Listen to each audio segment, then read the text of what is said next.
Hey everybody, Luke from Snow Falls Farm here. It's May 15th and we're still running the wood boiler. So today's the day we're gonna transition over from using the wood boiler to using the propane boiler in the basement. Takes a little bit to switch the systems over. So right now we're at 166 out here, and I've been burning from, what is that? Got some ducks back there.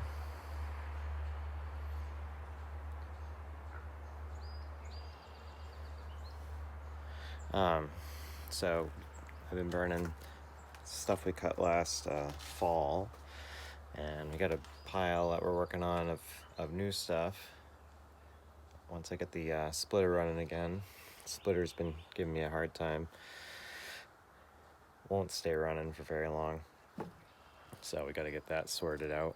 All right, so from the outside of things, this eventually will run out of wood, and it'll just naturally get cooler, at which point I'll have to switch the systems over inside, turn off the circulators, and turn up the thermostat on the indoor boiler so it fires. Currently the indoor boilers are fail-safe, so if water comes in from here at less than 120 degrees, it will kick on anyway, but we want it really running at the 160 range, so that's where we usually have it set when we're not using the wood boiler.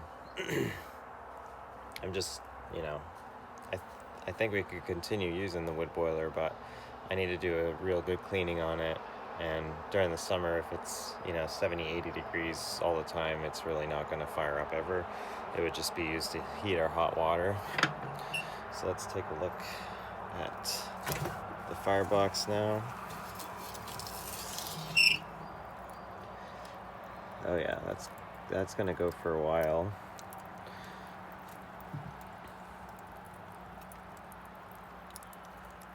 So we're going to have quite a lot of heat coming out of that anyway. I'm just going to help it along a little bit.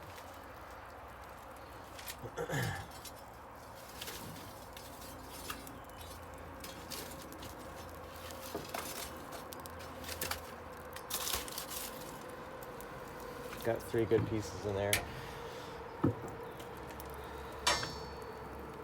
Got a little bit of bridging going on. I've been burning short stuff, so it's got kind of an ash cradle.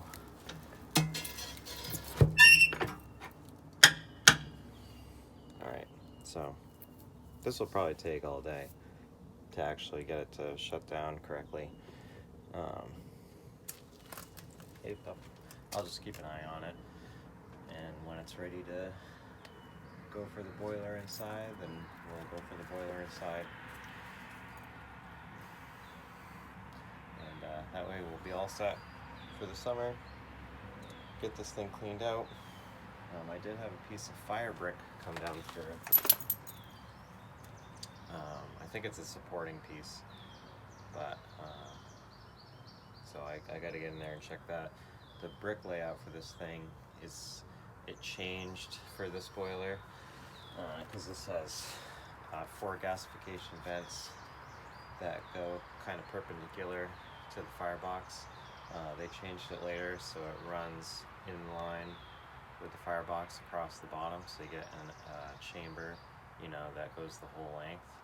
If I can reset the fire brick in there so that it works that way, I would prefer that, because I think it would be much easier to clean just to rake right down through the middle to clean out any stubborn materials.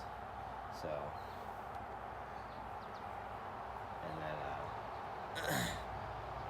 just thoroughly clean everything, top it off with water and glycol. I already put the solution in there, the boiler solution for anti-rust, so I had a chance to mix in thoroughly to the whole system because my nitrate levels are kind of low, so that brought that up nicely. But I need 5 more gallons of glycol to just keep the system at the right mixture for 50-50, in case we had to leave and I wasn't running this, in the wintertime. We could shut the system off and it wouldn't freeze up. So I gotta make sure that's at the right level, so we can use it that way. So, but it was a tough, it's still a learning curve. I'm not doing everything right, even at the second year. There it goes, it's kicking on now. So there's some stuff that went down that wasn't ideal, and but we'll get it sorted out. I think the third year is going to be the best year now that I know all the ins and outs of this thing. So, all right. Hey everybody, so we're back at the wood boiler here, and it's at 177 right now. There's some coals in there, but for the most part, it's about done. So I'm gonna turn it off so it won't come back on, and then it should transition over to the propane boiler inside the house. So we'll cut it from here, and I'm gonna just flip it off on the control board here, so that's off. It won't cycle back on even when it gets cool, but I'll still have my digital display, the Wi-Fi one, so inside I'll know what the temperatures are doing out here.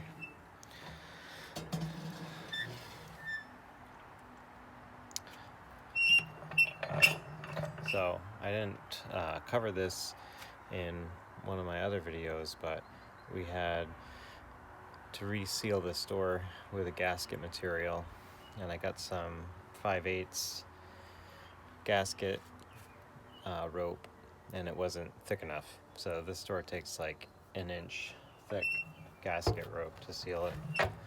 So if you have one of these and your door is not getting a good seal, definitely get the thickest rope you can find. The 1-inch stuff really fit in there really nicely, so it was a good match for this one. It had the sealant that came with it. I found it on Amazon for like $33, something like that, so worked really good.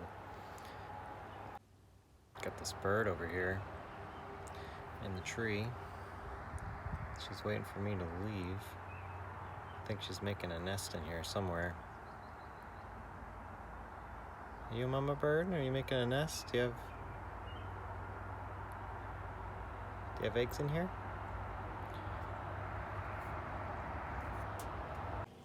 Alright, so we're ready to switch over in the basement to the gas boiler. So for gas use, we have to turn the temperatures up to 160. We gotta turn both the circulators off and then close all the valves on the heat exchanger. So there should be 4 of those. Sorry about the mess down here. Alright, so here are our circulators.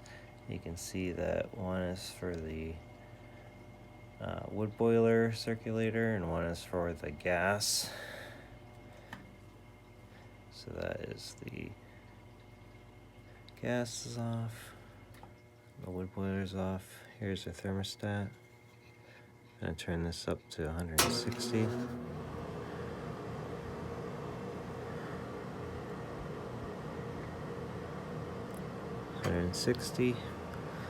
Alright. Then over here we have our valves. There's one right here.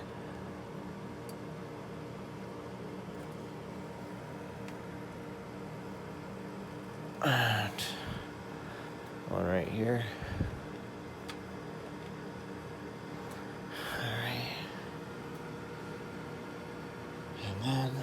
on the lines coming in. And on the other circulator.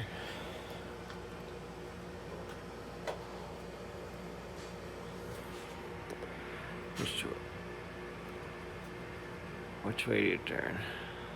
Oh, okay.